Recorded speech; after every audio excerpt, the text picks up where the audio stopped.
started the Yeah, program already. thank you so much, Your Excellency.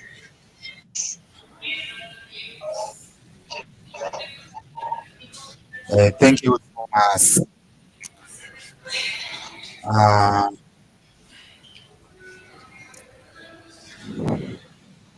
Salutations to you all dignitaries here present. I would like to extend gratitude and appreciation to all dignitaries here present, the Director of Serum, His Excellency Odimwengo from the Republic of Kenya, our guest of speaker, His Excellency Ambassador Dr. Francis Shala, our second keynote speaker, His Excellency Reverend David Mugabe, our third keynote speaker, Professor Benson, and the dignitary. We will conclude this session. Is Excellency Professor David Mpunwa. Uh, before I start to unpack and delve much deeper into the discourse, uh, let me just pay homage to a quite number of dignitaries in the continent. Those dignitaries who are presiding over another similar session at the African Union.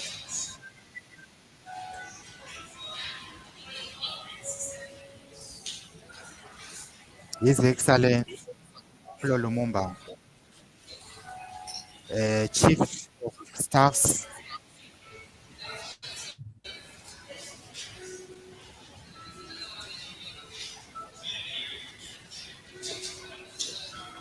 who are at the AU at this present juncture. Uh, we are having another session as we received an email. It is happening and presided over by the AGD, which is being uh, presided over by Excellent Ambassador Chombriko. So at this present juncture, we are going straight to hear our keynote speech from His Excellency Dr. Francis uh, from the Republic of Zambia. Let me just unpack for you the profile of His Excellency Chishala, who is our guest of honor at this present juncture. His Excellency Dr.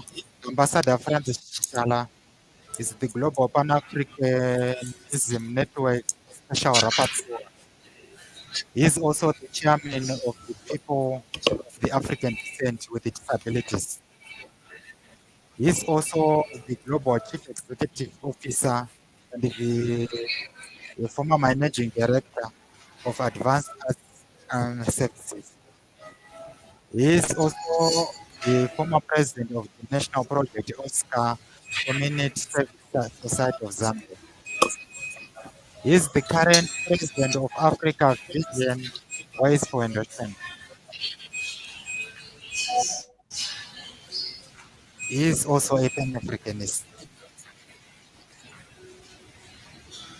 Uh, he is an activist of those who are physically challenged. So let me just leave the microphone to His Excellency Ambassador Chichala.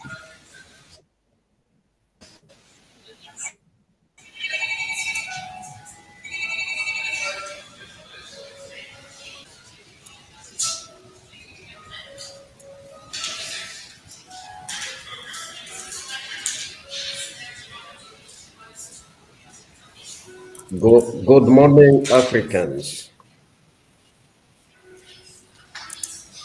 Thank you very much for this opportunity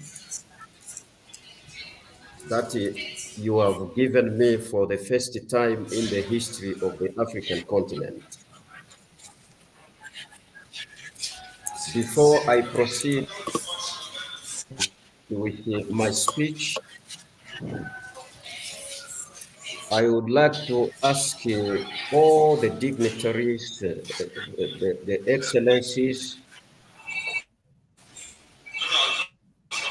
to also observe a moment of silence because we lost Dr. Kaunda in the Republic of Zambia 2 years ago, and he has not been honored by the continent for his exemplary leadership and for what he did to liberate the African continent. So I ask you to spare just 1 second or 1 minute to pay our last respect to him, the departed head of state. Thank you very much.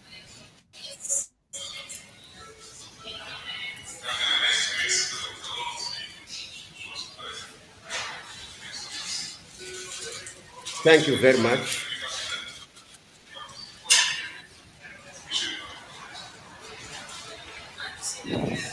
Dear Excellencies, ambassadors and high commissioners, and fellow dignitaries all over the world, Your Excellency,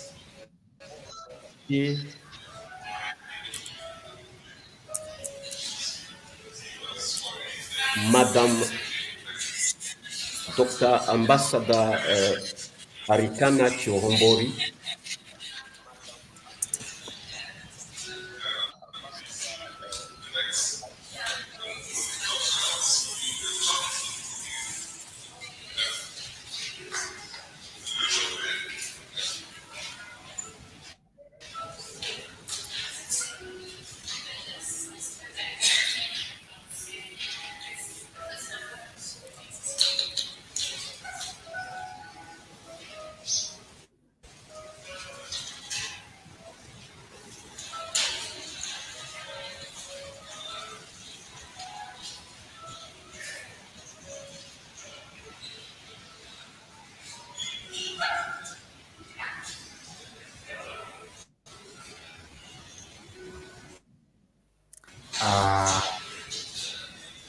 It is very unfortunate that His Excellency suddenly went offline. We are kindly waiting for him as his speech is unfolding. Your Excellency, please kindly join this video. Thank you so much, Yaradeki. Thanks a lot. Salutation, solidarity to political interests. May you proceed, Your Excellency.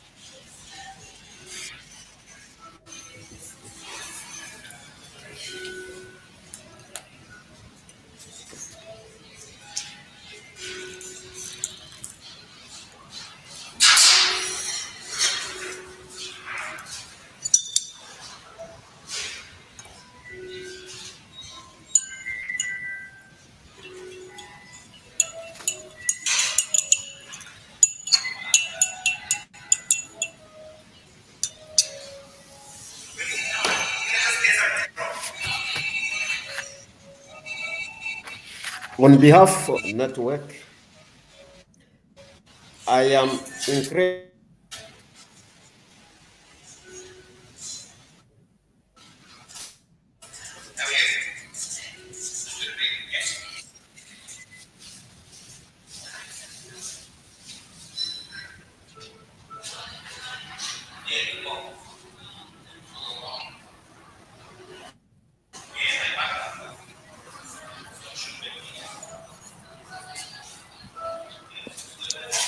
Uh,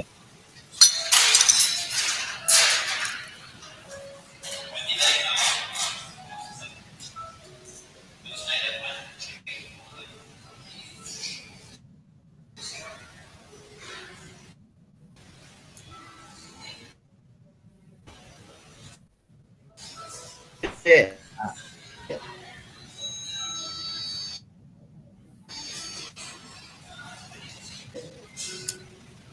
Game changer, superpower,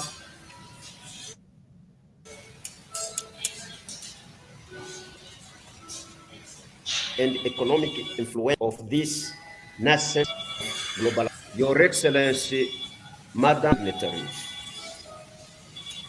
the emerging evidence suggests that disabilities are among the groups most affected by discrimination, social injustices, marginalization, and disrespect in all aspects of their lives. yep, are you able to log in?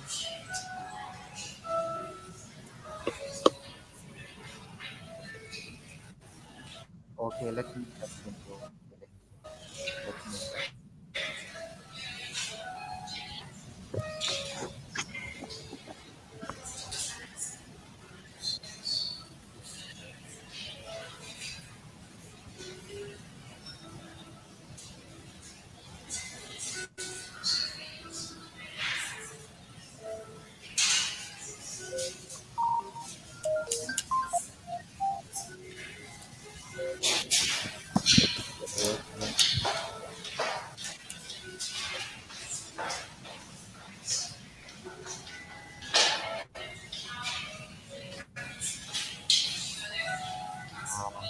Okay, okay. Let me just get it. But please, just let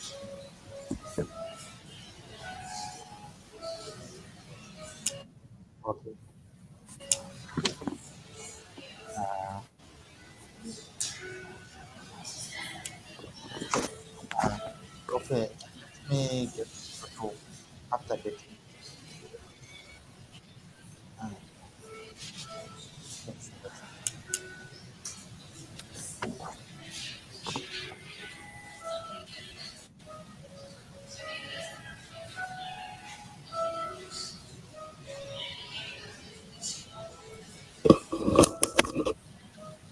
Your Excellency, it is very unfortunate that I have received a call from one of our speakers, who is the guest speaker. He's the excellent Ambassador Dr. Francis Chishala. He said that he's facing quite a bit of technical issues in the Republic of Ghana.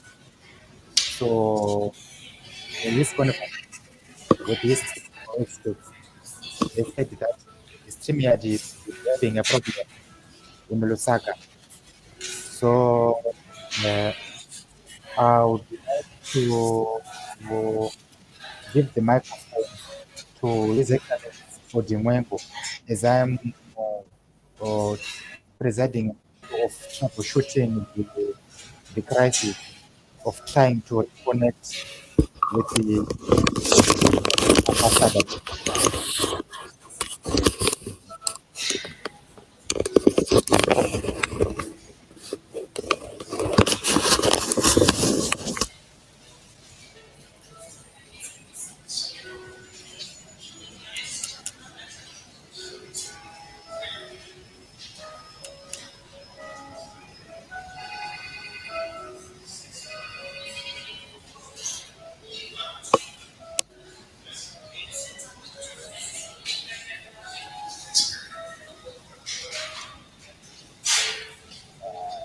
So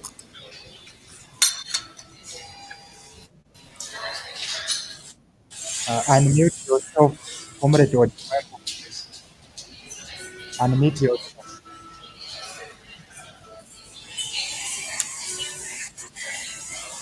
Hello,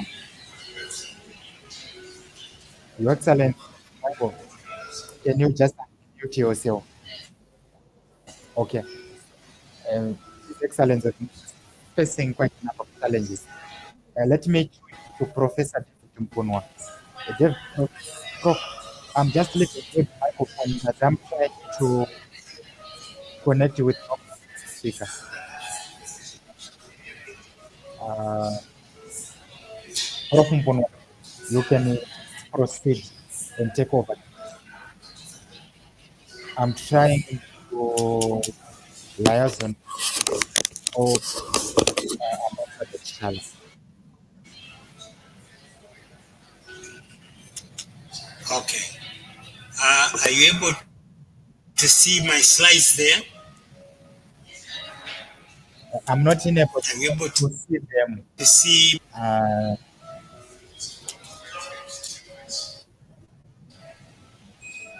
I'm not in a position to see the slides. But if it is Good possible, morning to you, everybody in the world. Special greetings from Namibia. Now, what I want to unpack and unload are issues to do with the perspectives on the United Africa and aspects to do with the good governance. And this has been a topic based on the longitudinal study from the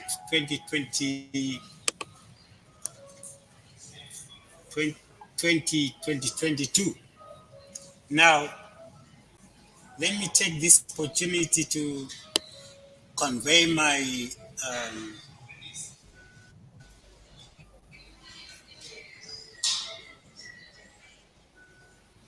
my special appreciation to Honorable PLA Lumumba, His Excellency Dr. Francis from the Republic of Zambia, and also Honorable Madondo, and special appreciations also to ministers and all those who are here, all protocol observed.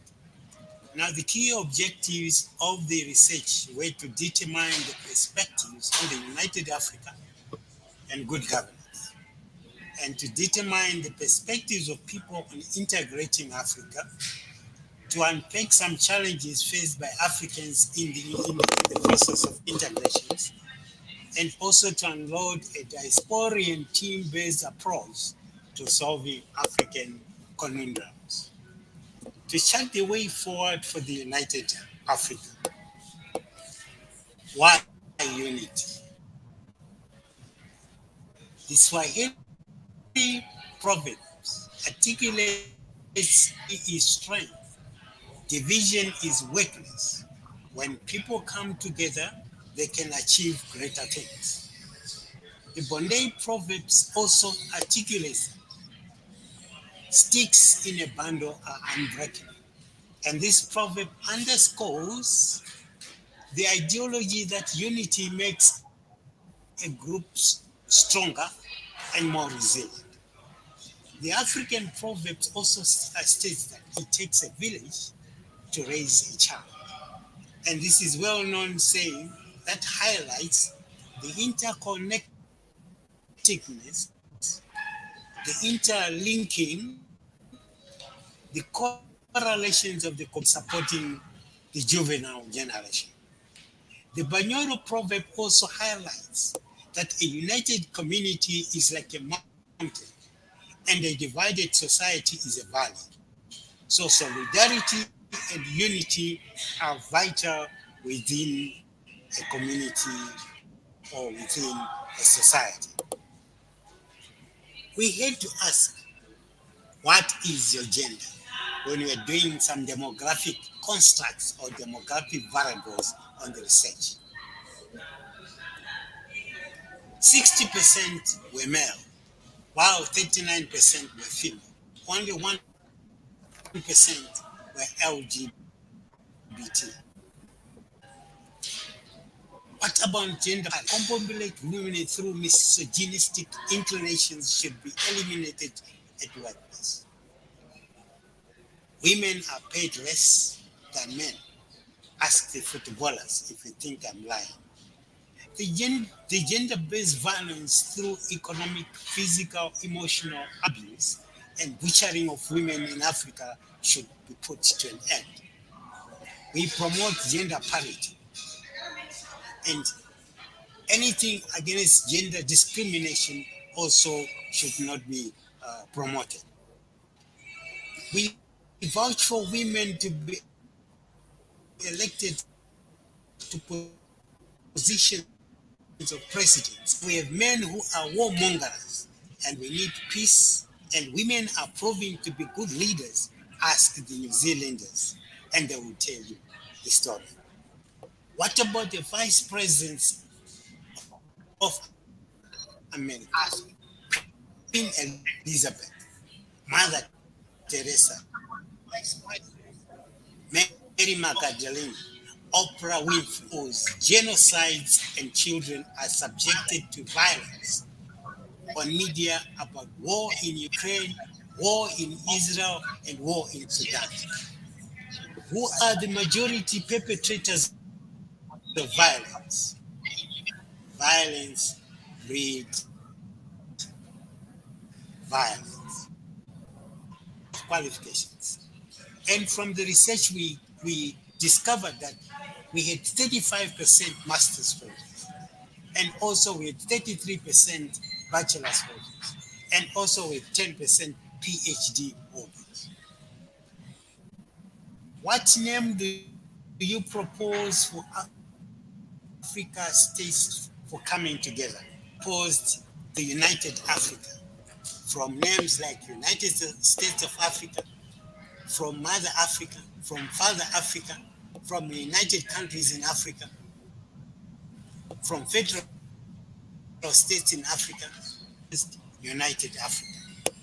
And the majority proposed United Africa. The majority did not propose the United States of Africa.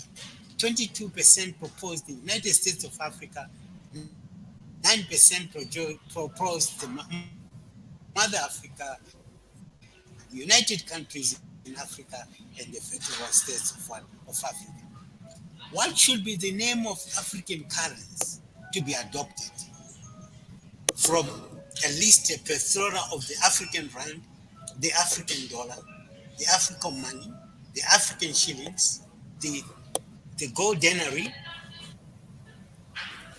The popular one is the African dollar. That is 70% of uh,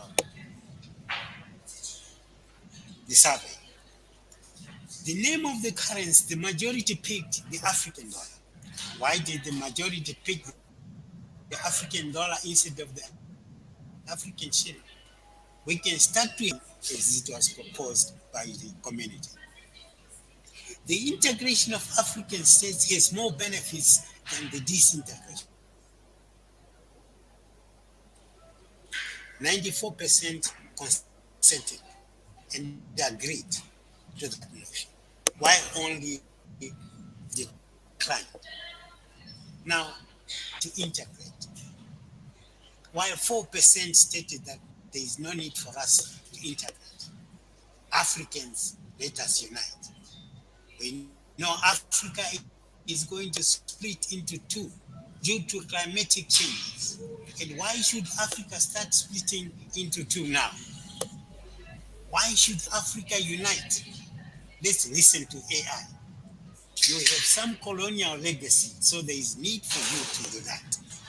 Due to the Pan-Africanism, there is need for you to unite. The abundance of resources in Africa needs you to unite. Then should unite you. The global representation also should be able to unite you. The shared identity should help us to unite. Aspect to do with solidarity and effective digital leadership. That is from the co-pilot AI. Do you believe in the team-based approach in providing solutions to Africa? 100% of the diasporans articulated that they do believe in the team-based approach. And what type of teams would you want to belong to? 22% articulated that they want to belong to the problem-solving team, while 44% highlighted the cross-functional approach. 11% were the self-managed teams, the virtual teams, and also the functional teams. What type of individuals are you?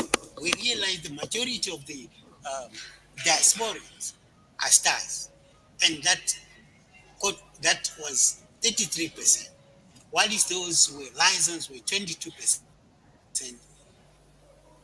and also we had bridges and the minorities were also the isolated. It was a question that we asked most diasporans. 60% said yes, while 40%. Where should the Central Bank of African States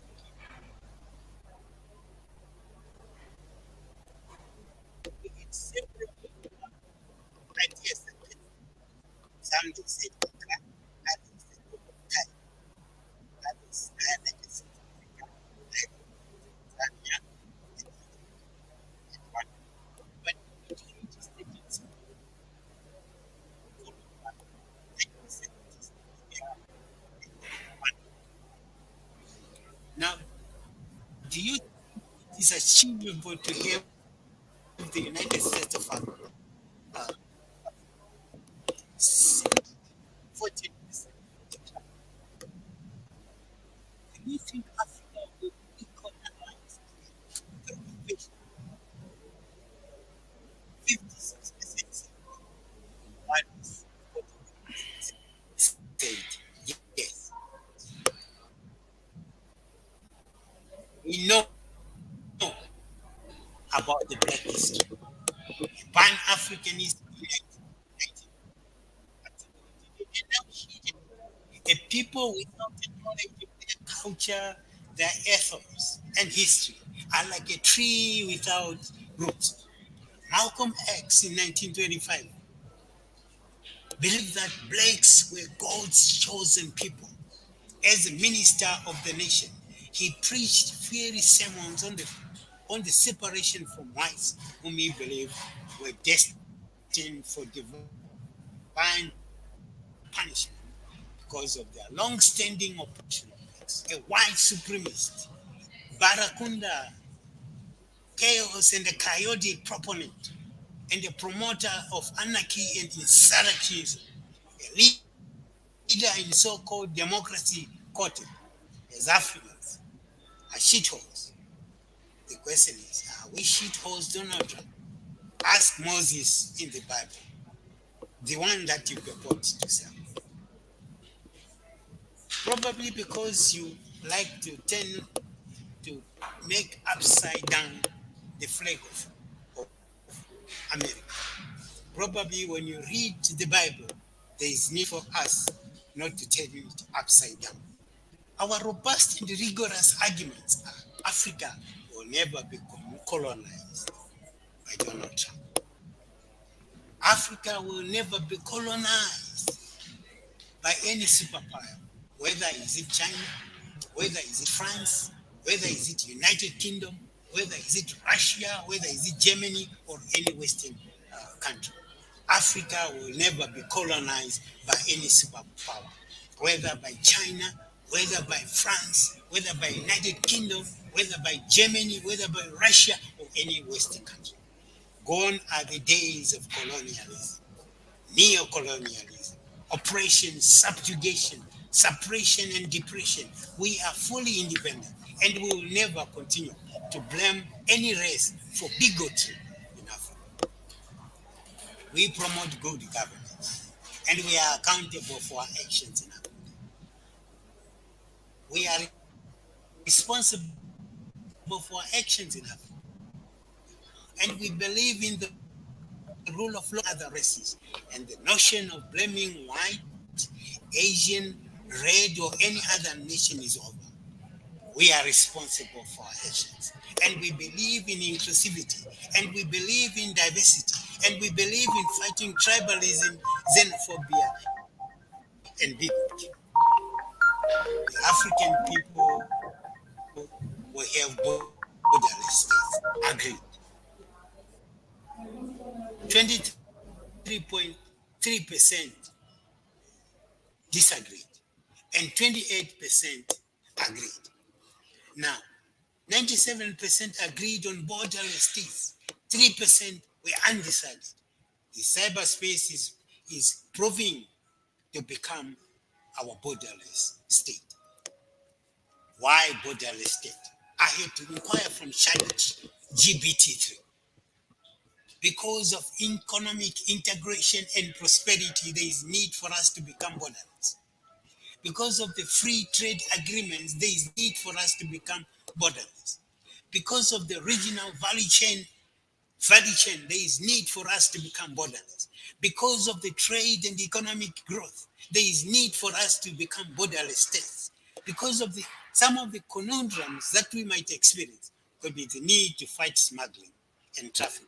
However, the benefits of being borderless outweighs the cost, and we should go borderless as Africans. What symbols should the African currency use?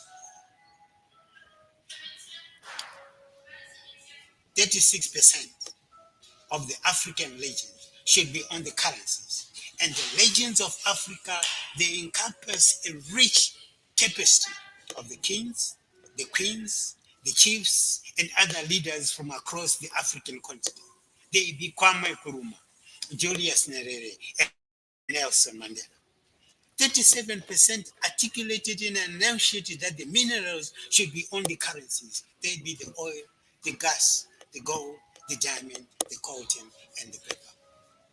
And Africans will have a robust fourth industrial revolution in terms of the infrastructure. 48% strongly agree.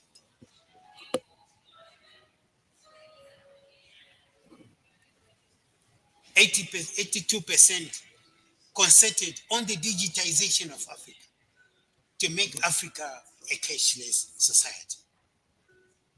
In other parts of Africa, we are no longer accepting cash. In some corporations, we are just using credit cards. They be Namibia as a good example. We talk about self-service infrastructure. We talk about electronic learning with high-speed internet services. We talk about working from home. We talk about electronic buying and selling. We talk about electronic governance and artificial intelligence governance and cyber security. If you look at Gartner model, you realize that one of the key things which Gartner really the AI was, number one, it was issues to do with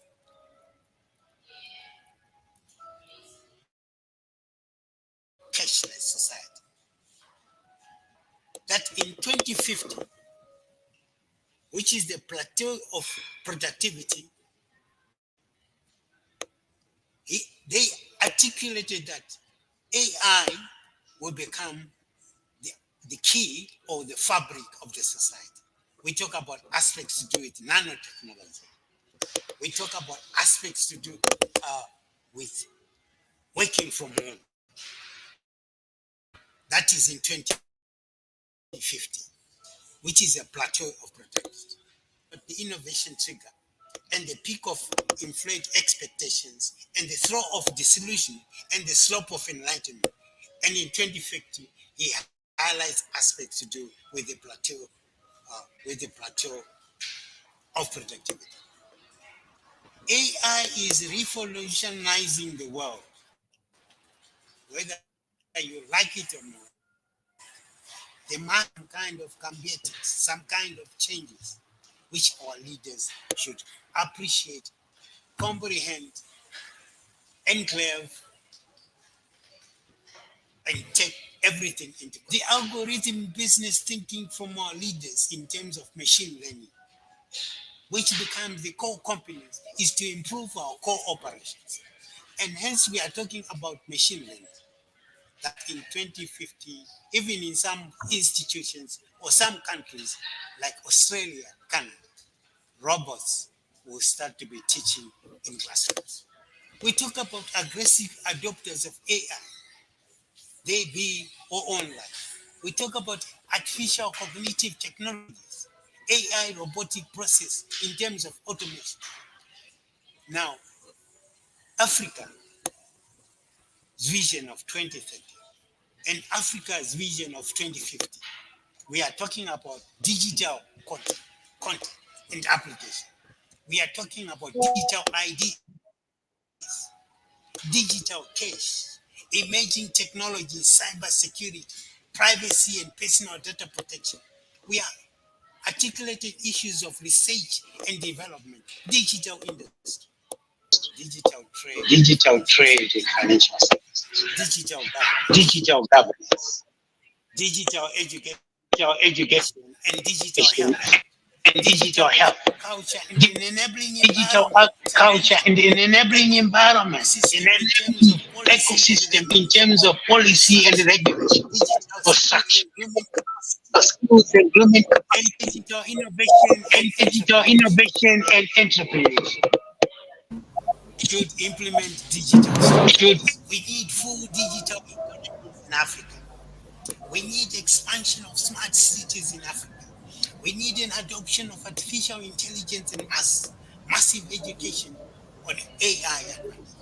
And we need education on AI governance and cybersecurity in Africa. Agriculture should be the epicenter and sustainability of our services and products. Get off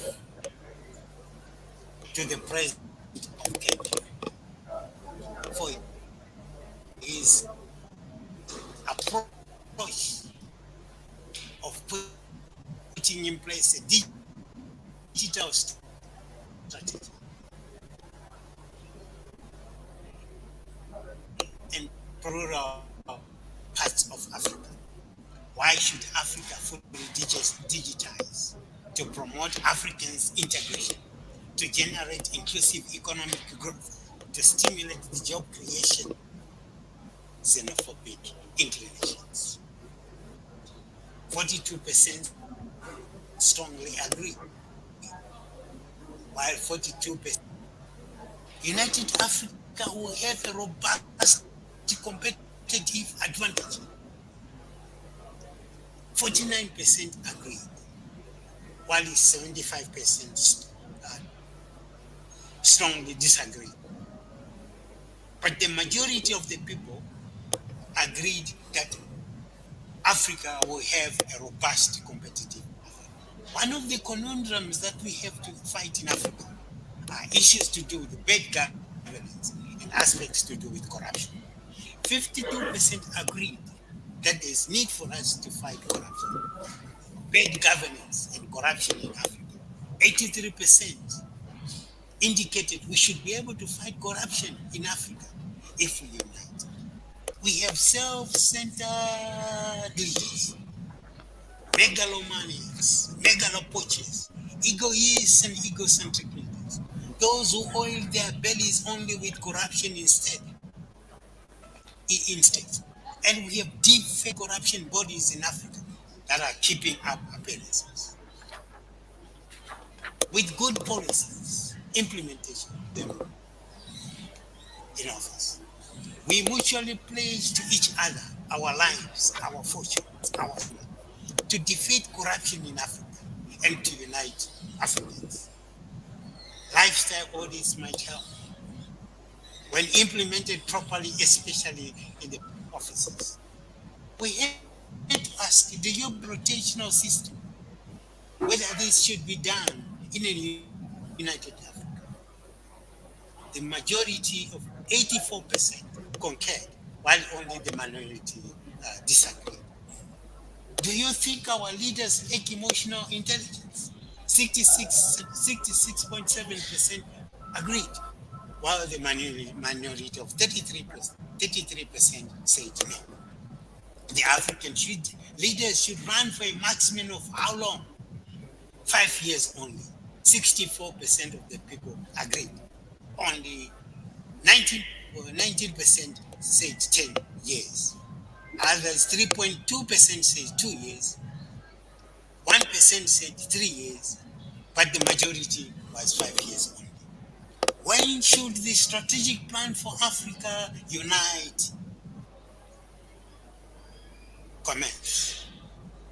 The majority said by Vision 2030, which encapsulated 65% of the people. And while 19% said for Vision 2050, Kwame Nkrumah said, Africa unite or perish. Let me tell you a story.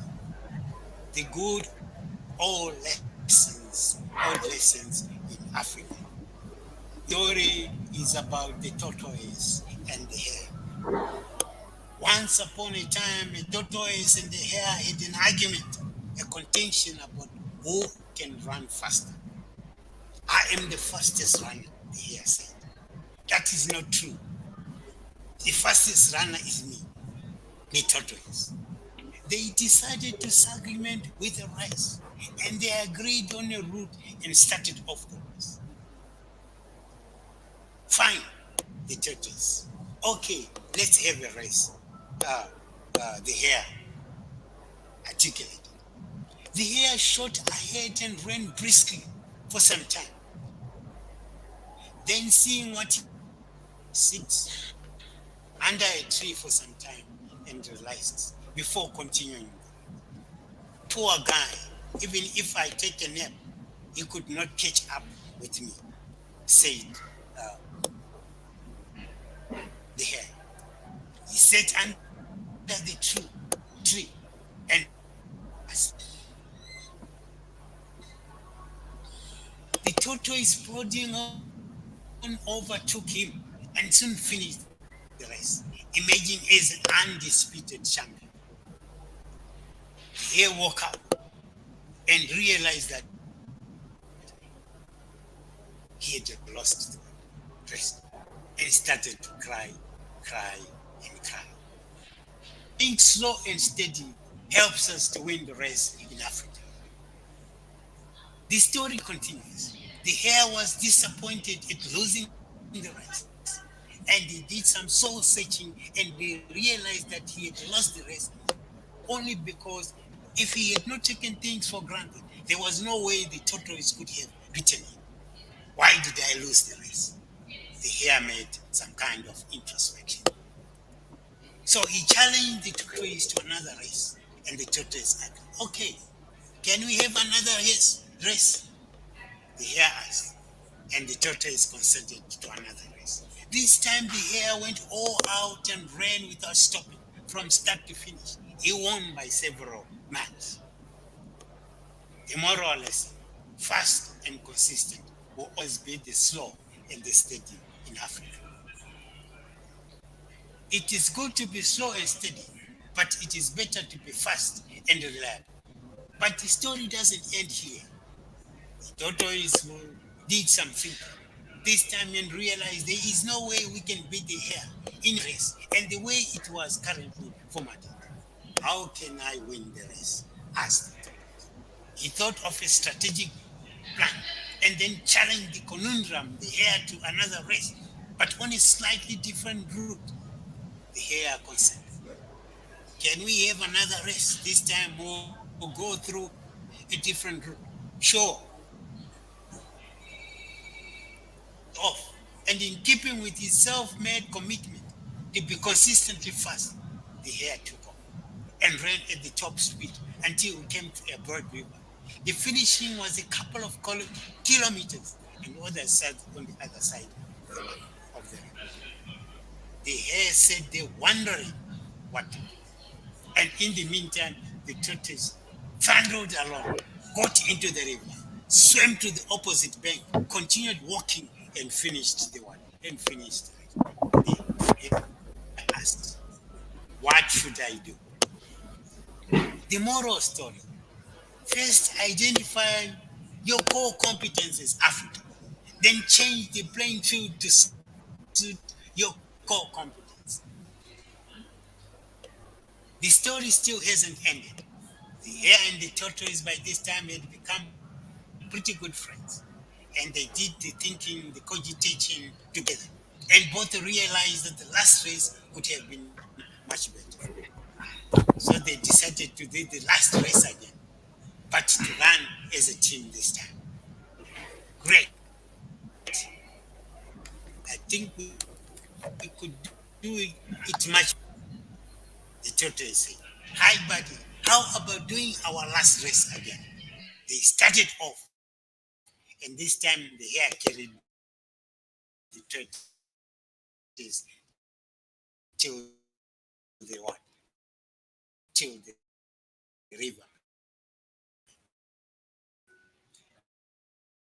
There the tortoise took over and swam across where they had felt earlier.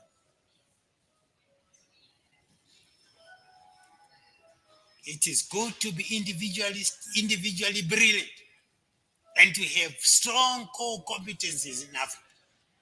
But unless you are able to work as a team and harness each other's core competencies, you will always perform below par. Because there will always be situations at which you will do poorly and someone else does well. To sum up, Africa never give up when faced with challenges. The fast and the consistent will always beat the slow and the steady. And we compete against this situation, it's important. Not against our rival.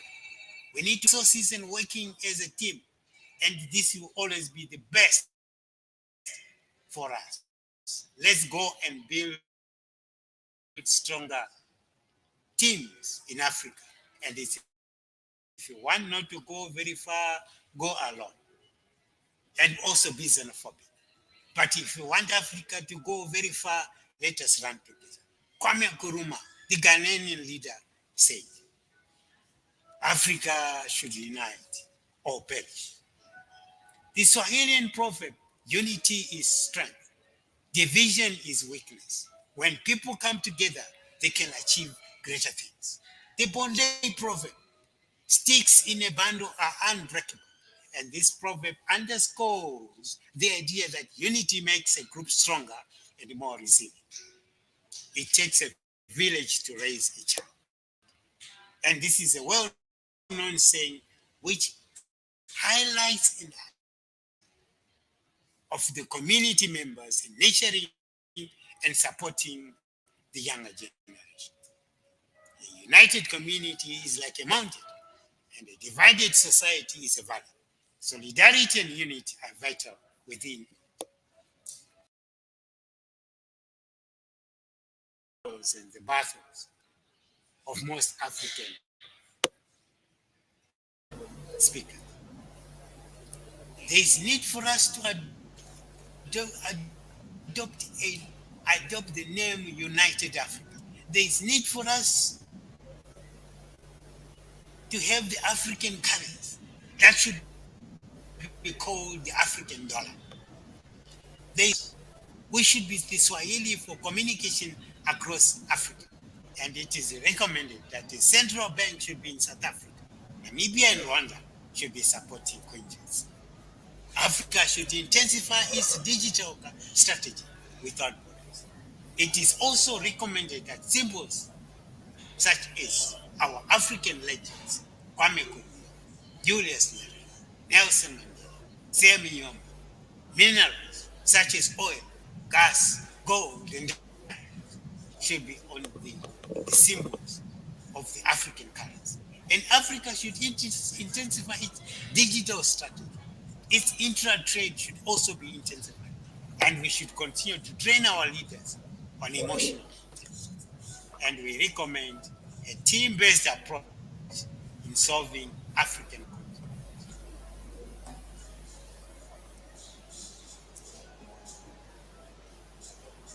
Stay blessed. Where there is unity, God commands a blessing. Stay blessed, Africa. Siyabonga, Africa. Tinotenda, Africa. Tumelani, our Africa. Asante sana, Africa. Happy Africa Day.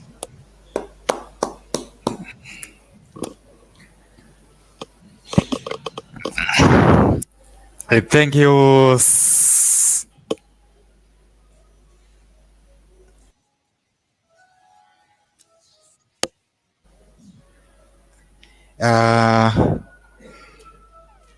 Thank you so much, Your Excellence, Professor David Mpunwa.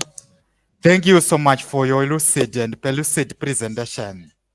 You have narrated and unfolded the current geopolitical dynamics and the current events in the African continent. You have narrated them in explicit and in terrible exactitude. Thanks a lot for this. This was quite an inspirational speech. This was a very, very robust speech. So I believe all professors here present and the Pan-Africanists, Your Excellencies, who are here at this present juncture, that you are going to come up with a paper compiling all the recommendations that His Excellency Professor Mpunwa have just articulated. And this is a challenge. This is a call for a paradigm shift, Your Excellencies. I'm quite flabbergasted, bamboozled. Thank you so much. So at this present juncture, we are moving on with our symposium. We are carrying on and we are about to introduce to you one of our keynote speaker of decorous profile. That is His Excellency Professor Michael Dynamite Benson Mkumba. Professor Mkumba is a dignitary who inspired quite a number of Pan-Africanists. He is a gentleman of commendable sobriety. He is a Pan-Africanist by excellence. He has got over 32 years working as a team leader of capacity building and a team leader of a number of consultancies across all sectors in the continent. He has led several global development institutions, governments, private sectors, and NGOs. The ECV is quite too long for me to read for you. But in his discourse as a public speaker of African history and Pan-Africanism, he visited countries such as the Republic of Tanzania, Kenya, Uganda, Sudan, Ethiopia, DR Congo, Nigeria, Sierra Leone, Gambia, Morocco, Malawi, the Republic of Zambia, Zimbabwe, Botswana, Swaziland, Lesotho, Mozambique, the Republic of South Africa, Singapore, the United Arab Emirates, the Republic of China, Malaysia, Pakistan, Finland, the United Kingdom, Italy, Belgium, Switzerland, the United States, France, Rwanda, etc. So, Your Excellency, Professor Mkumba, it's your time. Take up the floor. Thank you. Are you able to hear me clearly? Loud and clear, yes, we are Yes, getting you. we can hear Yes. Thank you very much. Dumeran, habari gani? Mulishani, mulibwanji, bon dia, bonjour, huyemure. I am happy to be here and a last minute entrant, but I couldn't duck the opportunity. And I'm somewhere outside of Lusaka at a resort where we've just been having a leaders conference, and I just finished the speech and ran into this studio. So I joined a bit late, but found Professor Mpunua speaking, and I started smiling as I was listening to his discourse, and it filled my heart with hope hearing what he was saying. So if there were other speakers I would have missed, but I suspect that some things I will say probably have been mentioned, which tells you that we are on the same page. So ladies and gentlemen, all protocols observed, I will go straight to the points that I raised up here. As I've said, I'm a last minute speaker. So what I did was pick points that I think speak directly to the heart of what Africa faces, and perhaps along with it, what Africa can do. I like this continent referred to as the continent of Alkebulan, the origin of mankind. This is a continent whose facts you all know well, covering an area of 30.37 million square kilometers, 30.37 million. By comparison, China is only 9.6 million square kilometers. Europe is 10.18 million square kilometers. USA is 9.8 million. So the combined size of China, Europe, and the US is 29.58 million square kilometers. So Africa is bigger than the United States of America, Europe, and China combined. This is a continent with a population of 1.3, 1.4 billion. So we are pretty underpopulated when you think about it, because those other three are twice the population of 2.48 billion people. So Africa is not that populated. This is a fact. But this is also, this beautiful continent is also a continent with 60% of arable land, whose land is arable, 40% of global gold reserves, 3% of diamonds, 80% of global coltan reserves, 60% of cobalt reserves. So we are a blessed continent, an enviable continent. But with all these blessings, questions have arisen, and Professor Mpunwa, definitely the part that I listened to, he alluded to them. So we can ask the question, what has befallen the descendants of Cush and Ham? Why are we dysfunctional as a continent, as a people? Is this all caused by outside factors?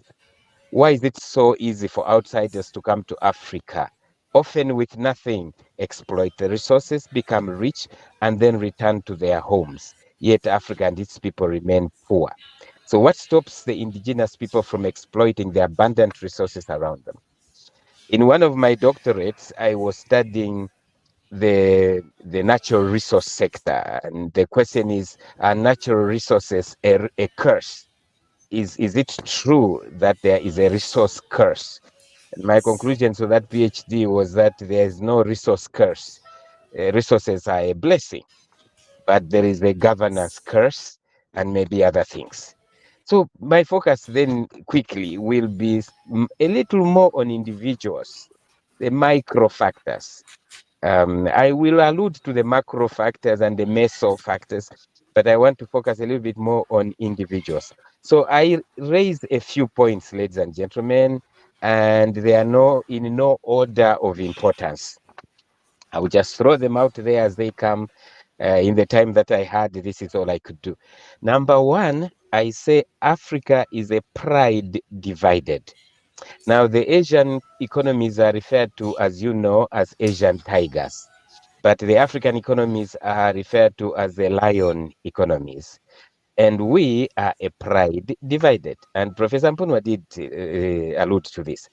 Now, we know that lions are powerful animals. The lion is not called the king of the jungle for nothing. But how do they hunt? They hunt as a team. They split into two groups. One group will move the prey to the hidden lions. They do not hunt singly. They do this very rarely. Africa once had united peoples, and in their unity, they built cities and developed civilizations. Individual Africans remain divided, as do nations, rarely able to form lasting teams. Rarely do we have faith in our own people, our own experts, preferring instead experts from anywhere else. Yet there is power and blessing in unity, which is a spiritual principle, and Professor Mpunwa referred to this. Number one. Number two, failure to manage natural resource economies. Failure to manage natural resource economies. Non-renewable natural resource, ladies and gentlemen, I'm saying, such as minerals and oil, are difficult to manage. A combination of weak negotiation capacity and corrupt tendencies has seen the auctioning of resources for a pittance. Weak institutional capacity and a penchant to override our own technocrats leave countries vulnerable to international rapacious vouchers. An inability to support creative locals and youth to drive the new economy leaves us supporting petty foreign investors that one president once nicknamed foreign infestors. Each year, more capital flows out of Africa than flows in. Africa is the continent that really gives out aid to the rest. Ladies and gentlemen, again, the buck must stop with us. Weak laws, impunity, psychopathy, and narcissism, ignorance, parochial, jaundiced politics, and poverty, quite a lethal mix. But these keep locals at the base of the economic pyramid and at the bottom of the global food chain. And I suggest, as has been mentioned already, that we shift the paradigm. Much that we have done thus far has amounted to little, about 2% of global GDP. Madness is doing the same things over and over and expecting different results. No one apart from us will develop Africa. Yes, we can do with some help, but the onus is on us. African countries must take deliberate actions to allow the right leaders to emerge. We are going nowhere if the political environment continues to attract the wrong kind of people to lead. In African countries, most good people keep out of politics because of its predatory nature, leaving a sleuth of psychopaths to invade the arena. It is comforting to note that some good leaders are beginning to come forward, but they remain painfully few. As the American John Stuart Mill put it in 1867, bad men need nothing more to compass their ends than that good men should look on and do nothing. It seems to me that some good people out there must bite the bullet, jump into the ring, seize the reins, and set this continent free from itself. Number three, a disconnect between the classroom and the offices. Researchers have opined about the disconnect between the classroom and what happens out of it, and the failure of governments, ladies and gentlemen, to create national platforms to support young creative entrepreneurs. The former is reflected in the low impact of education degrees in our workplace. Knowledge crammed in class seems to end in the acquisition of certificates. The absence of creativity is equally glaring, hence the low level of patents filed annually on the continent, and the tendency to stick to the same old ways of doing things, including the overemphasis on experience to the exclusion of pioneering. Try joining politics as a newcomer, say from the private sector. You are immediately mauled by experienced political hyenas questioning your inexperience. Inexperience in what? In corruption, in lying, in deception, in underdevelopment, in tribalism, in fake patriotism. Thus, certificates become an end in themselves. This leads to low levels of organizational transformation and a poor work ethic. I hypothesize, ladies and gentlemen, that the genesis lies in the education system, originally designed to produce graduates at the dawn of political independence in the 60s, but failed to move with the times. This has been exacerbated by the collapse of mid-level tertiary institutions intended to produce blue-collar specialist skills. I also suggest that such materials, like our curriculum, must be revised. We need a competence-based education system that will produce producers, that will produce people who create, who innovate, that will produce people who jump onto the artificial intelligence vehicle and move Africa forward. Number 4, a TIA attitude. TIA, ladies and gentlemen, is a phrase popularized by the movie Blood Diamonds. The letters stand for This is Africa. The phrase was used to explain anything crude, mediocre, or out of place in that movie, essentially advising the listener to accept mediocrity as a norm for the continent. And as I travel around the continent on lecture tours, I hear this question: what is wrong with us? What is wrong with the black skin? I hear this question all the time. But I take this question as an extremely healthy and essential cry for rebirth. It's not negative. We need to debunk the false mental nutrition coming from people from other climes who are completely ignorant of the history of Africa. We need to read the history of Africa for ourselves. We check out UNESCO literature on the history of this continent. We need an individual push for a better education system for our children who will know where Africa comes from, what it had become at one time, and what led to its demise. That root is crucial for Africa's rebirth. Number 5, a culture of dependency. This culture of dependency is both national and individual. We see it in our donor dependency. We see it in relatives who will impoverish one person by depending on that person and bring them down to poverty. This is a bad culture. Number 6, bad politics. Bad politics produce bad governance and vice versa. Unrestrained politics lead to parricide, fratricide, sororicide, and eventually national suicide. When winning power at any cost becomes the central motivation for politics, national atrophy is inevitable. When political competitors become political enemies, then national demise is certain. When politics is seen through the lens of it's our time to eat, then national discourse becomes a conversation of narcissists. When politics becomes an avenue for primitive accumulation, then expect psychopaths and demagogues to emerge and mislead. When this cauldron is laced with negative ethnicity and ignorance, a tinderbox for national conflagration is complete. Tribal statements like, we know they are thieves, but they are our thieves, are downright immoral and amoral. What happened to the 1990s African Renaissance of Thabo Mbeki, Abdelaziz Bouteflika, and Olusegun Obasanjo? Number 7, values. If there is an area Africa suffered a gargantuan crash, it is the values, our culture, our river banks that stop us from becoming swamps. Right now we are a swamp because we have lost our Ubuntu values. It is, ladies and gentlemen, beyond dispute that as a continent, countries and societies, we urgently need to go back to basics and address our moral quotient. We do ourselves a disservice to continue being rudderless and tossed on every wave of even some very bewildering Western values. The Japanese have kept some bedrock values that distinguish them. So have the Chinese and Indians. This copy and paste approach has done terrible injury to the continent in terms of culture. And culture is the foundation for lasting development. 8, weak institutions. Weak values produce a weak culture that produce weak institutions. The buck stops with us. As the ruler of Dubai has ably put it, tough times produce tough people. Tough people produce good times. But if you're not careful, good times produce weak people, and weak people in turn produce tough times. And that cycle must be broken. Number 9, poor ethic, work ethic. I've often asked myself the question, why it is that in many developing countries, people stop working as soon as they find a job. I think I'll leave it there, ladies and gentlemen. That is so self-explanatory.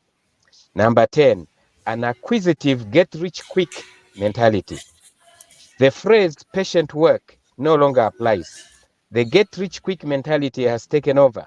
The war against corruption will be a long one, because of this mentality. And our societies are not corrupt because they engage in corruption. They engage in corruption because they've become corrupt. Obsession with money dehumanizes. It destroys Ubuntu. We need a restructuring of our psyche. Number 11, low pride of workmanship. Pride of workmanship is a gratifying sense of having done a good job. It is job satisfaction, the feeling one gets after a job well done. When this is absent, quality goes out of the window. People work to be paid rather than to do a good job. And service is seen as a condemnation, when in fact saving another human being should be an honorable thing. We need to inculcate this mentality. Number 12, negative ethnicity. One of the definition of racism states it as the belief that different races possess distinctive characteristics, abilities, or qualities, especially to distinguish them as superior or inferior to one another. The word race came into the English language in the 16th century. It retained a generalized meaning until the 18th century.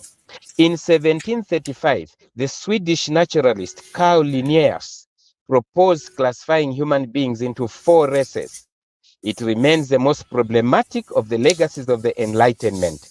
Scientists posit that all people descend from the Homo sapiens that first evolved out of Africa. A landmark paper on the human genome showed that there are no races but a single human race. Thus, the term race is simply sociological and not according to biology. Next to the obscenity created by racism is negative ethnicity or tribalism.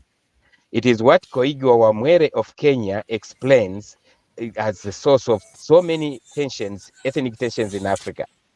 There's essentially nothing wrong with identifying oneself with an ethnic grouping. A tribe is a fact. It is when actions and decisions of office bearers vary depending on a person's surname that society goes to them. That's when society goes to the monkeys. Ethnicism is a goblin that must be slain. It has led to genocides and it has underdeveloped our continent.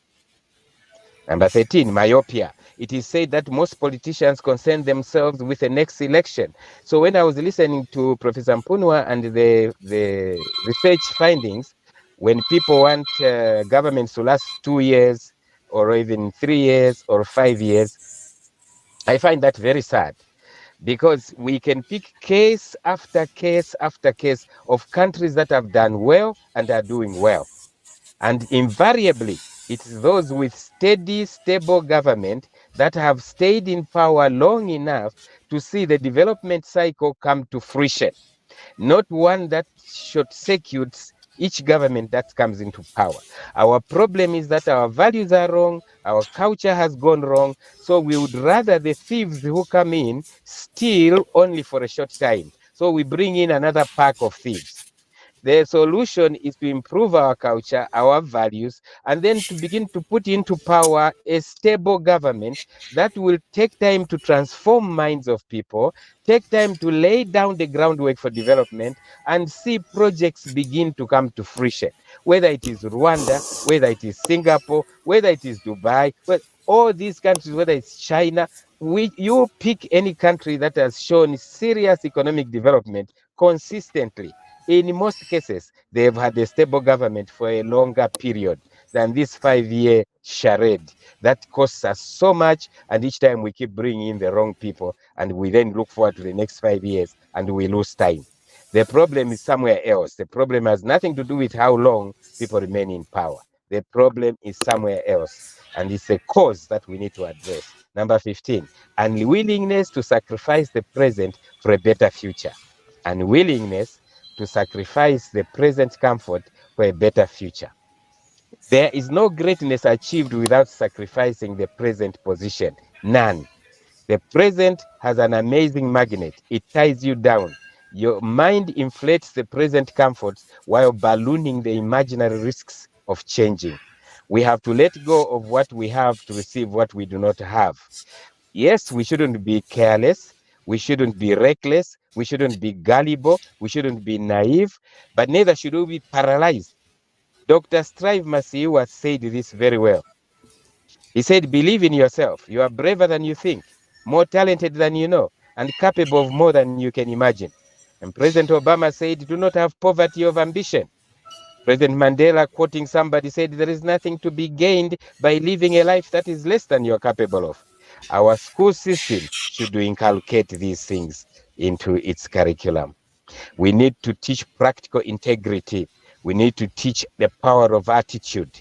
We need to produce job creators, financial managers, people who can do intergenerational mentoring, and indeed practical entrepreneurship. These are things we must teach. We have a very young population that is increasing. 60% mostly is below 35 years. This is a resource that we must utilize. So the question, is there something inherently lacking in Africa? And I will say no. Africa is not a loser. This is something we need to get out of our system. We're not wired to lose. Somebody has said it very well. The heart already knows what it wants. The secret is to quiet the mind. Our mind must be quieted. I love the two Pan-Africanists who have written. One of them is Robin Walker in his book, When We Ruled, and also P.D. Lawton in his book, The Invisible Empire. They write about the Africa few Africans have heard about. And then I would suggest that you Google the phrase 100 cities destroyed, 100 cities destroyed, to read about the Africa that has remained hidden from 99% of Africans. Remember this, humanly speaking, there is nothing inherently wrong with Africa or with you in particular compared to other people groups. And this is my argument. Africa can and must take her place. Now, before I conclude, I will say this. There is power in visualizing. And Africans in particular must be taught to begin to visualize. Visualize a continent other than the one they were born into. Visualize challenges becoming the humus, the manure, the fertilizer on which they will plant themselves, germinate and flourish. This continent can transform, and transform it must. But we must deal with our attitudes, we must deal with our belief system, we must deal with our value system.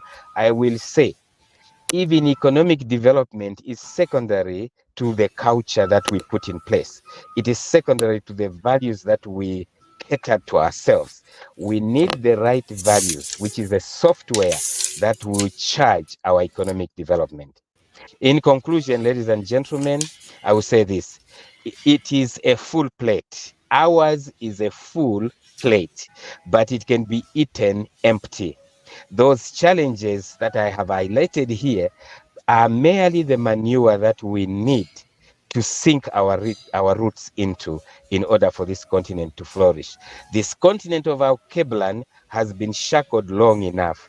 It is time for her sons and daughters to paraphrase Isaiah chapter 60, verse 1. Arise and shine, for your light has come. I submit. Thank you very much.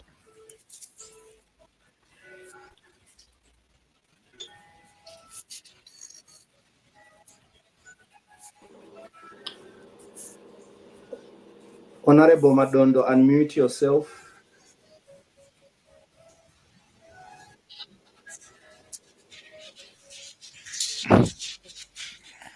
Metaphorically speaking, this is my very first time attending a session or presiding over an event where paragons of intellectual dexterity are speaking.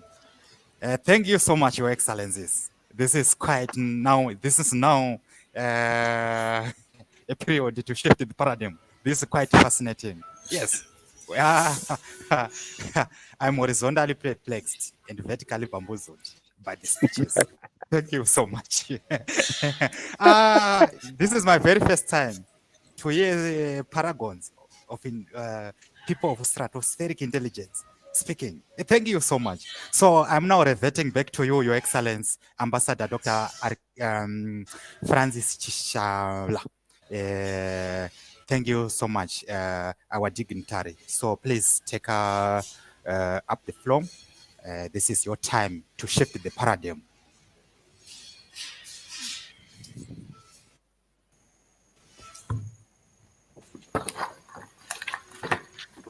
Thank you very much,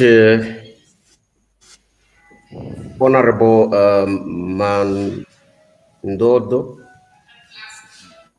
Before I proceed, I would like to say something here.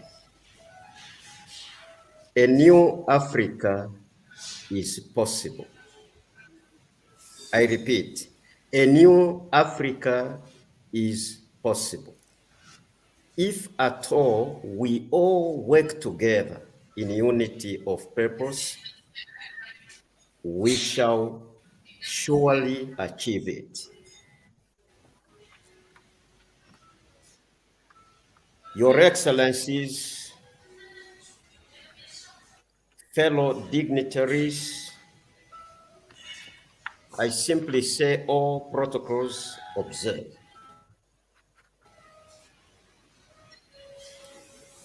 On behalf of Global Pan-Africanism Network, Disability Department, I am incredibly humbled and exceedingly honored to be part of this gallant and auspicious occasion to commemorate this year's African Liberation Day, hosted by the Pan-African Dialogue, and celebrate the achievements of people of African descent with disabilities and acknowledge their enormous contribution to the world civilization under the theme inserting African into a global geopolitical fulcrum, an awakening call to reposition Africa to be a key player, game changer, superpower, and economic influencer of geopolitics at this nascence of globalization. Your Excellencies, ladies and gentlemen, the emerging evidence suggests that people of African descent with disabilities are among the groups most affected by discrimination, social injustices, marginalization, and disrespect in all aspects of their lives.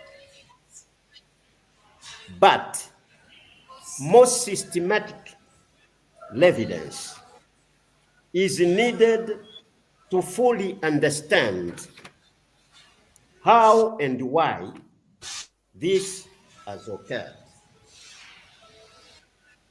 To this end, we have conducted narrative research with a diverse group of 40 organizations of people of African descent with disabilities. In Kenya,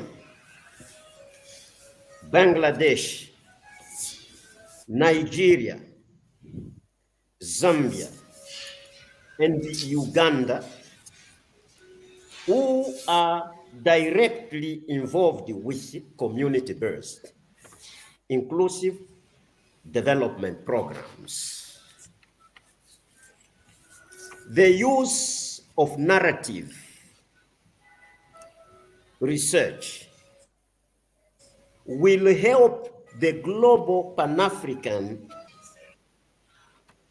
dialogue to document the life experiences of people of African descent with disabilities all over the world. This methodology foregrounds the participants priorities, and perceptions,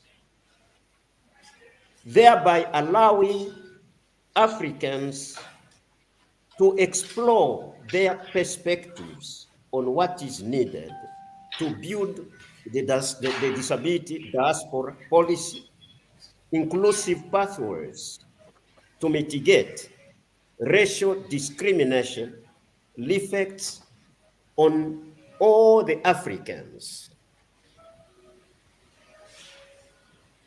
The first round of research was conducted in July and August 2020. The next round will be conducted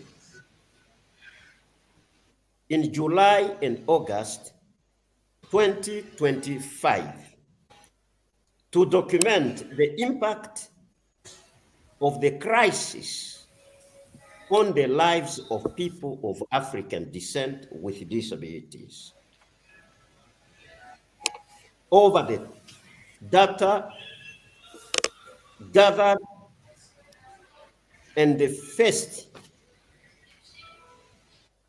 round of research, which will provide, shall also impact the lives of people of African descent with disabilities.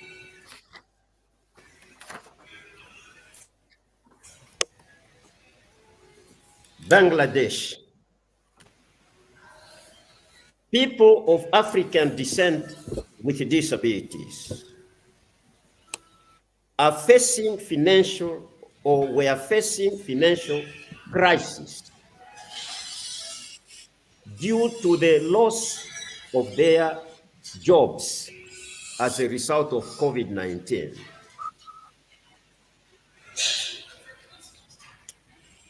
The life provided by the government to people of African descent with disabilities in Bangladesh did not factor in any way, as most of the disabled persons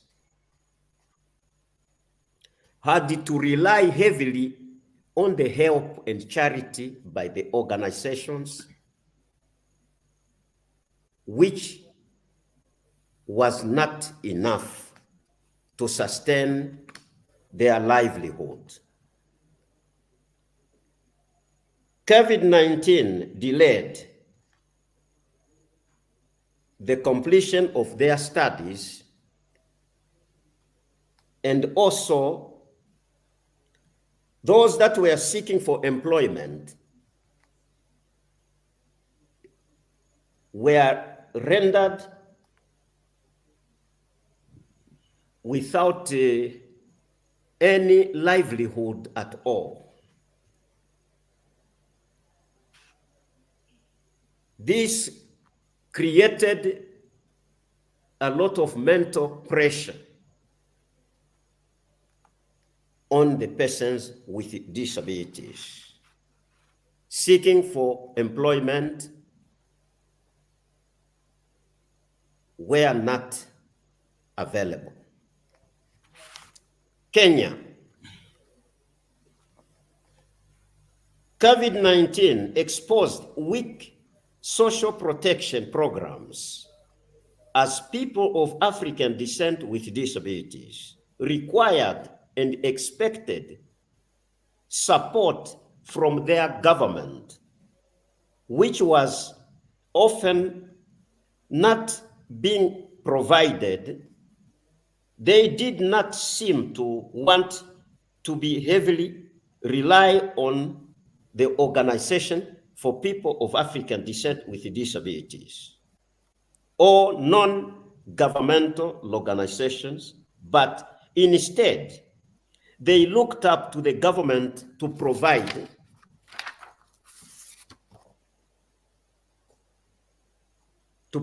them with social protection. They placed their responsibility and care on their government. Lots of information about COVID-19 was not accessible, whilst the amount of information or misinformation makes it very scary and challenging to know where to go for correct information. Nigeria. Loss of income was also a concern for people of African descent with disabilities in Nigeria. Government and non-governmental organizations were to relieve the impact of COVID-19 and did not factor persons with disabilities into provision of aid. People of African descent with disabilities who did not have access to technology and the internet were particularly marginalized, as men employment or training opportunities favored virtual access platforms. Uganda. As in Kenya, information about COVID-19 was not always accessible in Uganda. This especially was the case in rural areas. During the pandemic, people of African descent with disabilities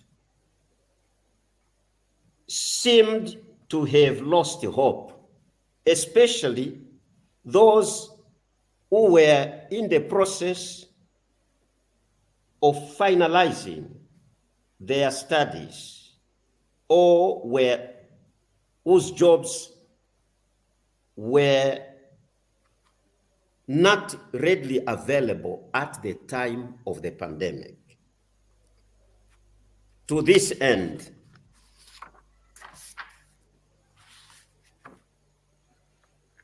the persons with disabilities were left to blank walls, as nobody seemed to care about their plight in the communities. Your Excellency, dear colleagues, fellow dignitaries, allow me to belabor the Addis Ababa Conference of May 1962, which His Imperial Majesty Emperor Haile Selassie I of Ethiopia convened this meeting of heads of African states and government in 3 days. The 32 nations represented at that conference demonstrated to the world that when the will and the determination exist, nations and peoples of diverse backgrounds can and will work together in unity of purpose to the achievement of common goals and the assurance of that equality and brotherhood which we all desire. But on the question of social and racial discrimination, the Addis Ababa Conference taught to those who learn this further lesson, and I quote, "Until the philosophy which holds one's race superior and another inferior is finally, take note, is finally and permanently discredited and abandoned. That until there are no longer first class and second class citizens of any nation. That until the color of a man's skin is of no more significance than the color of his eyes. That until the basic human rights are equally guaranteed to all without regard to race and social status. That until that day, the dream of lasting peace and world citizenship and the rule of international morality will remain but a fleeting illusion to be pursued but never attained. Your Excellency, fellow dignitaries, it is important to recognize that disability is not homogeneous. And the people of African descent with disabilities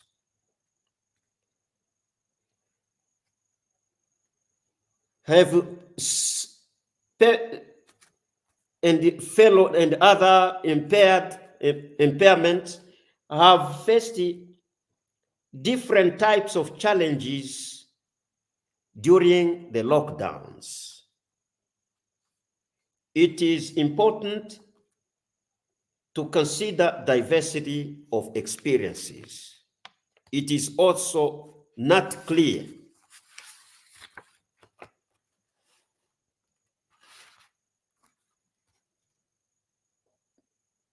that the persons with disabilities should be going through such situations. To this end, I would like to end by saying a new Africa is possible if we work together in unity of purpose as Africans, regardless of social status.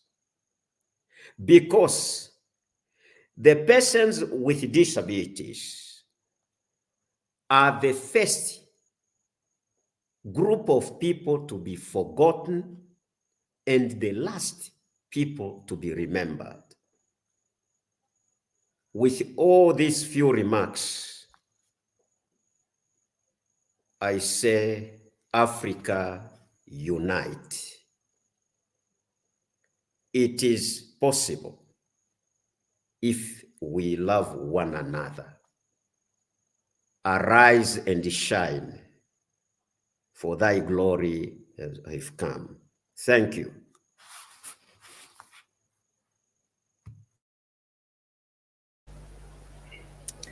Thank you, Your Excellencies. Many thanks, Ambassador Dr. Francis Shala. Thank you so much. Right, Your Excellencies, this event is turned to be a pressure cooker. It has just turned to be a melting pot, an academic melting pot in oiling the cogs of Pan-Africanism and coalescing ideas made for African quantum economic development. Thank you so much. Iron sharpens iron. Thanks a lot. We are batteries that came here to be added liters of acid. Thanks a lot. I'm quite inspired. Thank you so much, Your Excellencies. So, without crucifying much of our time, let me dedicate this session to our dear beloved brother, His Excellence, Reverend David Mugads. Reverend is going to part some message to us. He's going to today to be behind the Pan-African pulpit to crusade the message of Pan-Africanism with the Holy Spirit of education and history. Thank you so much, Reverend. Reverend needs no introduction to some of us Pan-Africanists. Currently, he is based in Canada. Is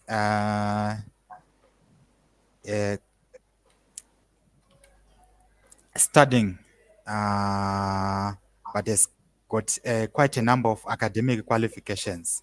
If I will start to narrate them, I will also consume much of the time, since the engineers are saying that we'll wrap up the session having a lot of things in around 30 minutes to come.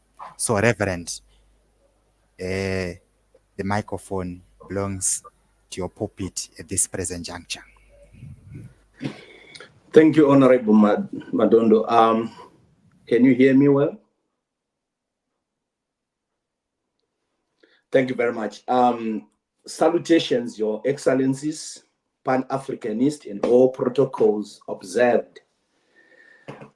Today, standing on the Pan-African Dialogue pulpit, I'm going to delve on the title, The African Renaissance, the imperative of unity for Africa's position on the global stage. The notion of an African Renaissance envisions a continent budding with the promise of economic transformation and political stability.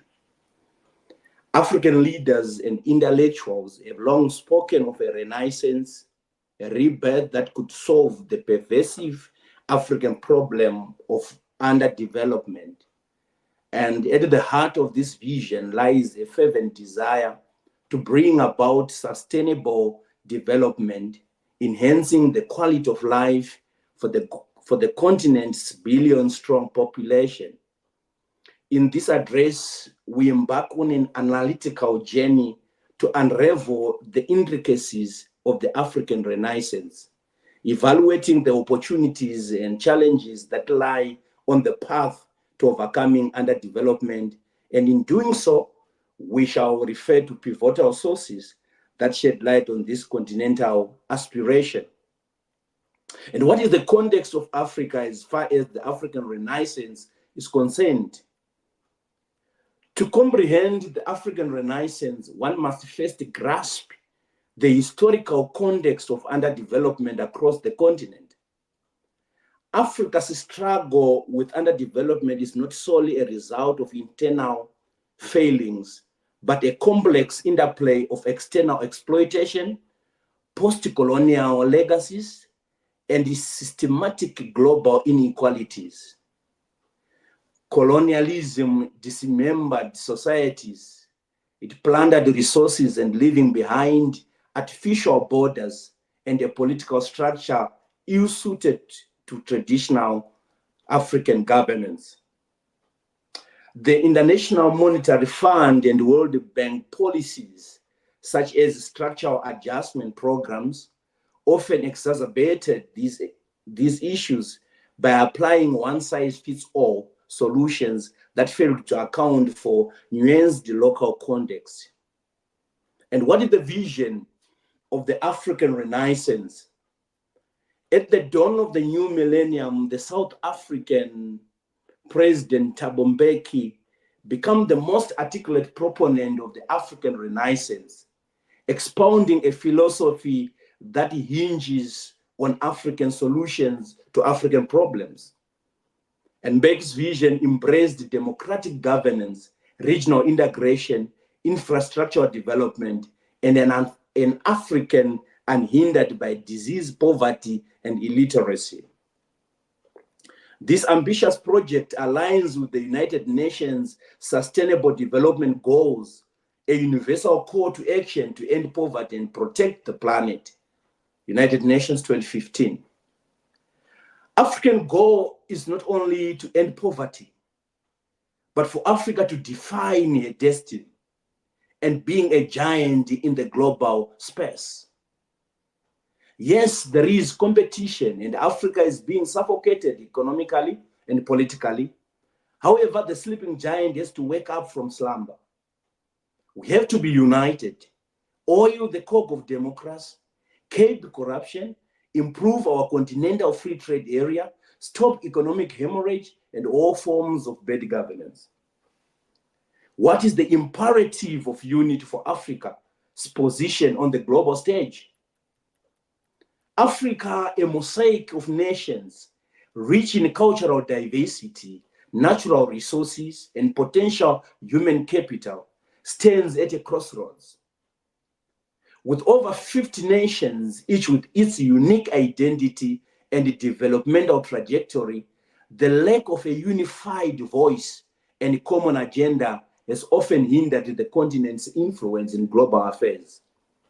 This address argues for the necessity of African unity as a precondition for the continent to assume its rightful place on the world stage.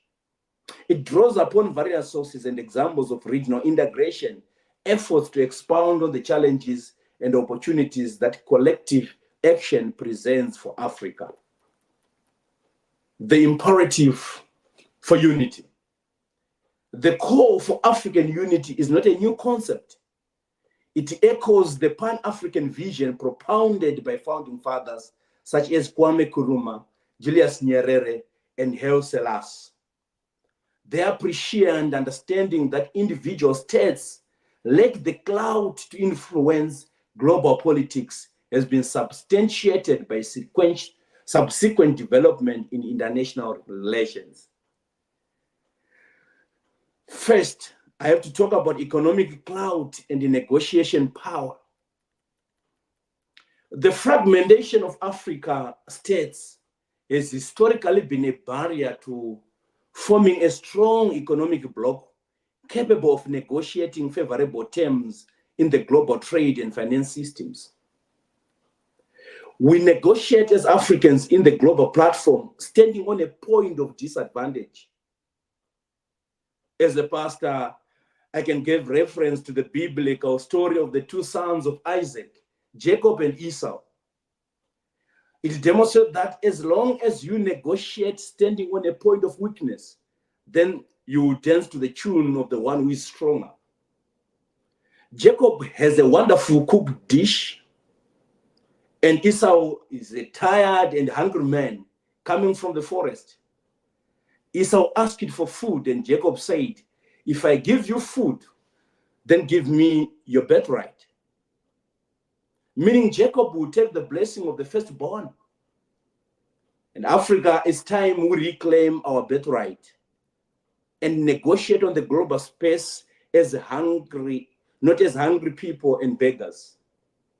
Let us buy the future and not sell our birthright, which is land, natural resources, and human capital. The collective gross domestic product of African countries, though significant as a whole, is incongruent when individual nations are considered.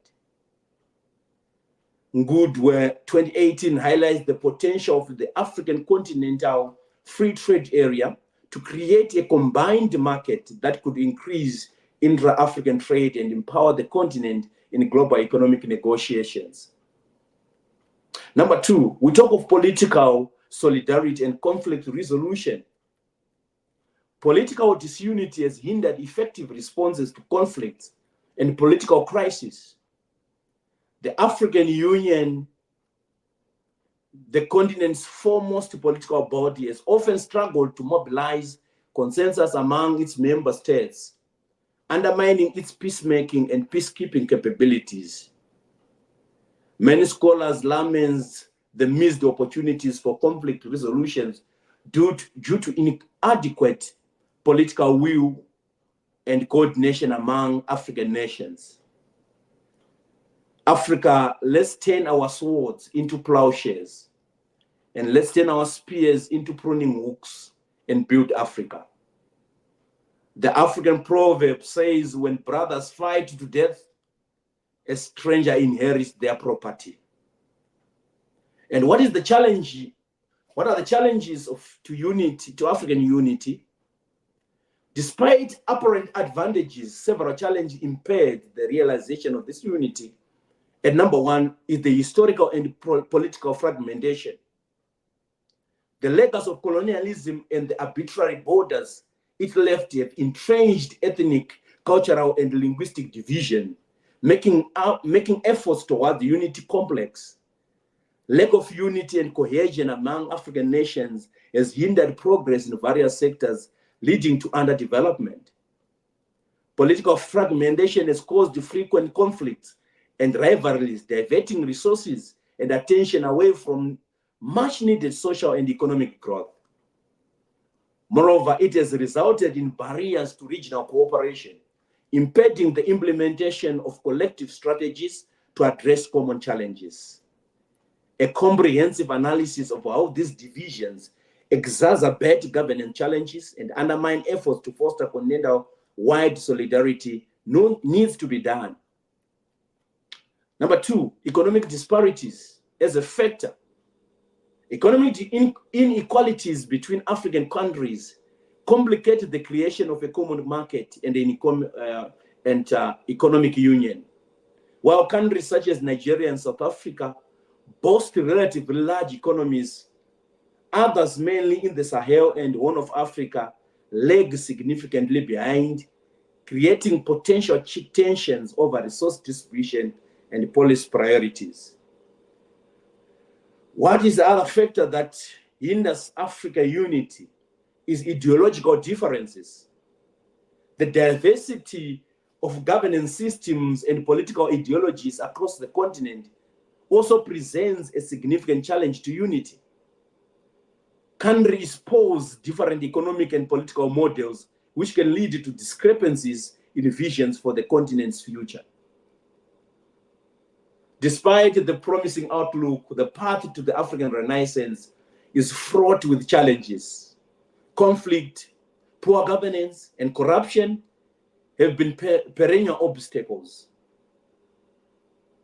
Climate change also presents a significant threat, with African nations among the most vulnerable to its impact despite contributing the least to global emission. Africa is at the receiving end of the global wars like Russia, Ukraine, and Israel-Palestine war. In conclusion, ladies and gentlemen, the African Renaissance is not simply a dream, but an ongoing process that demands concerted effort, practical policies, and genuine collaboration. Encouraging signs are emerging, but the road ahead remains peppered with structural challenges that require well-thought-out, context-specific solutions. To truly achieve an African Renaissance, it is imperative that African nations draw on their cultural strength of Ubuntu, invest in their human capital. We are blessed with human capital and operate within a framework of good governance and regional unity. It is through this comprehensive approach that the African problem may finally be unraveled and resolved, and Africa can make an indelible mark on the tapestry of human progress. The unity of Africa is not just a lofty idea, but a practical necessity for the continent to wield influence on the global stage.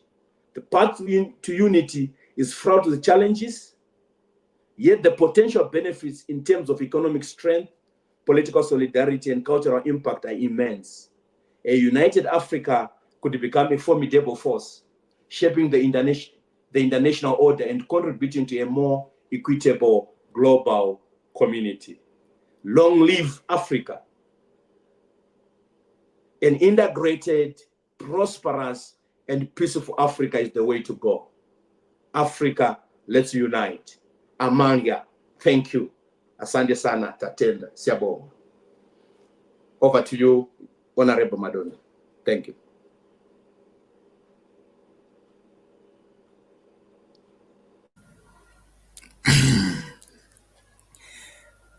Thank you so much, Your Excellencies. Thank you so much, Reverend Mgads. Ideologically speaking, your speech was cooked with the books, spiced with the Holy Bible, and marinated with the Holy Spirit. Thank you so much, Your Excellency. Your Excellencies, all dignitaries here present. We are now on the watershed and at the brim of ending our plenary session. The discourse is done and dusted. We have shifted the paradigm.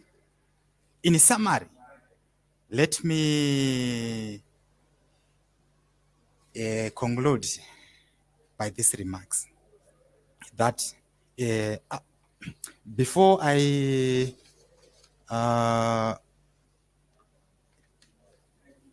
conclude, let me just give special announcement.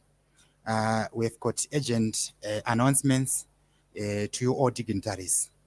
The first announcement is that we are coming up with a book compiling all our presentation with the title of the day. And this book will definitely coalesce ideas and sentiments for a paradigm shift agenda. So let us not sleep, Pan-Africanists. The hibernation of the discourse is a sin of this generation. So thank you so much. The second announcement is that is about our second book, which will be titled Debating Coups, Aborted Coups, and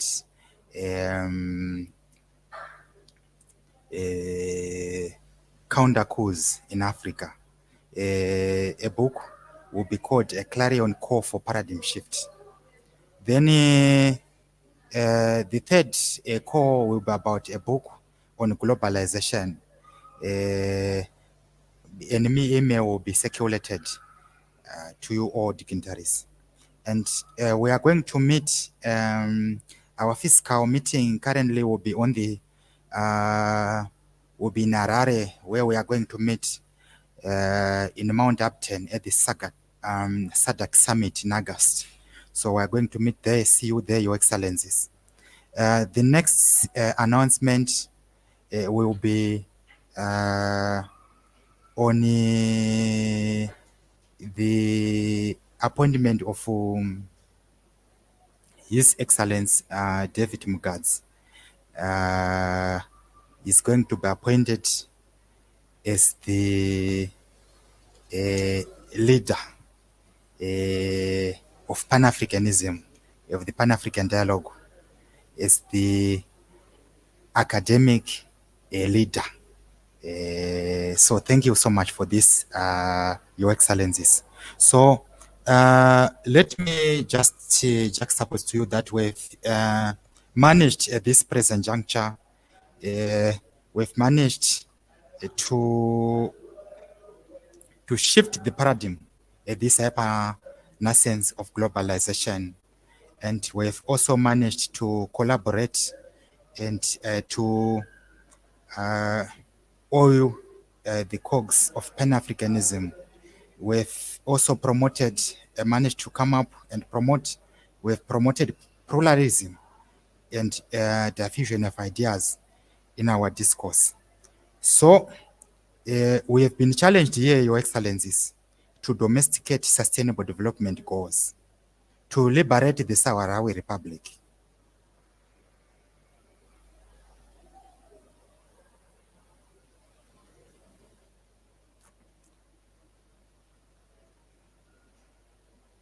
To facilitate for the rise of African tigers or African lions, as my dear professor is expressed in his speech.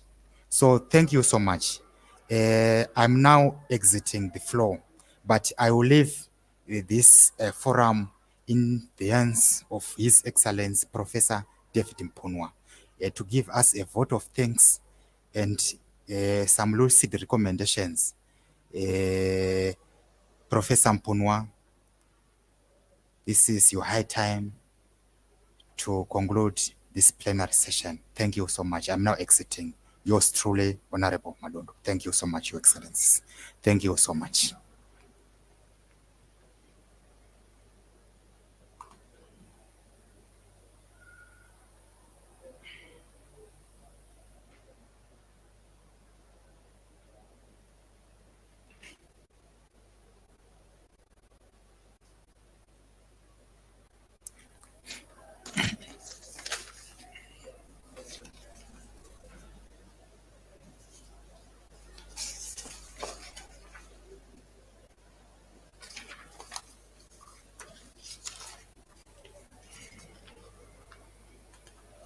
Okay, Your Excellencies, my apologies. Sorry, His Excellency Mpunwa has just disappeared for another very important session. He's also presiding on another parallel session to a sister Pan-African forum. So at this present juncture, Your Excellencies, let me just extend gratitude to those dignitaries with dedicated their time, who coalesced at this present juncture, and those who dedicate their energy and made an effort to shift the paradigm. Your Excellencies, may God bless you. I have no words in my thesaurus or in my vocabulary to express my gratitude, but this has been quite a very inspirational session. This session was so robust, so many trailblazing ideas that have been pontificated.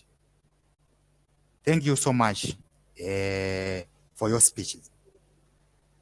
I would also like to extend my gratitude to a plethora of organizations, sister Pan-African organizations, and starting with the Pan-African Dialogue Headquarters. Thank you so much.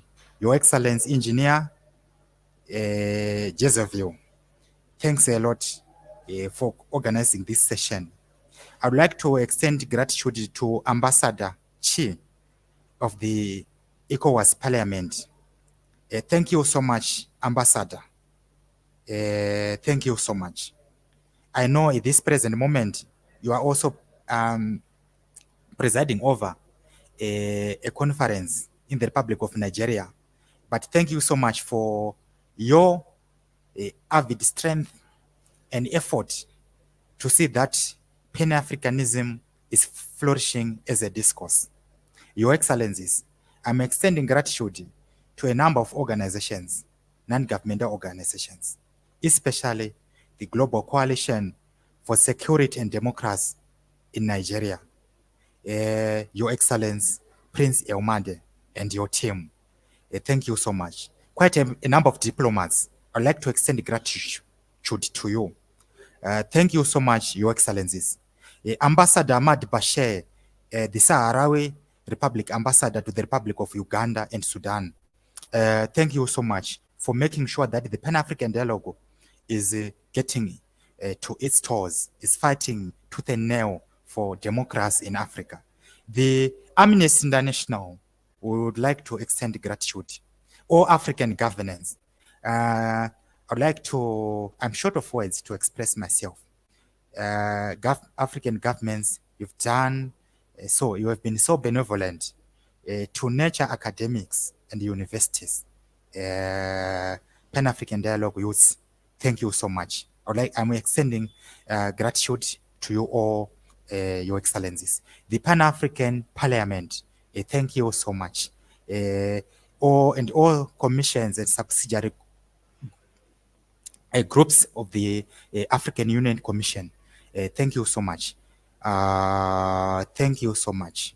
Yes, for your unrelenting efforts to see that youths are being kept in the discourse, in the paradigm, and in an ideology. Thank you so much, Your Excellencies. I would like to extend my gratitude to the NASA Youth Movement there in North Africa. Thank you so much. Yes, we are receiving calls about the hibernation of the African Union. Very sorry. Some are saying that the African Union is quiet, is polarized and paralyzed at the moment when guns are blazing in the continents. Guns are even blazing louder. When democracy as a discourse is in serious peril, when democracy is under assault, when elections are reaping untold havoc, the time is now, the time is here. Yes, we are pleased by the effort being put by His Excellency Paul Lumumba. He's a Pan-Africanist of inspirational charisma. Your Excellency Lumumba, please, we are saying long live to you. Long live to you, Your Excellency. Yes. This present moment, we are urging you, Your Excellencies, to put our heads in the same thinking cap, to shift the paradigm, to oil the cogs of Pan-Africanism, to reclaim our African Union, to reclaim our African governance from the discourses of neocolonialism, IMF's neoliberalism, and neo-patrimonialism. We are seeing China knocking on the doors of the Pan-African Union.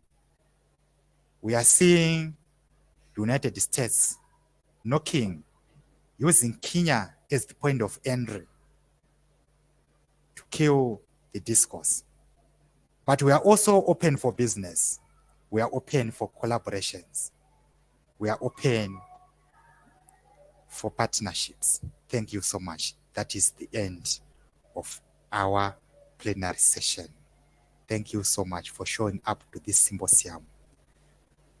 Happy Africa Day to you all, Your Excellencies. I rest my case.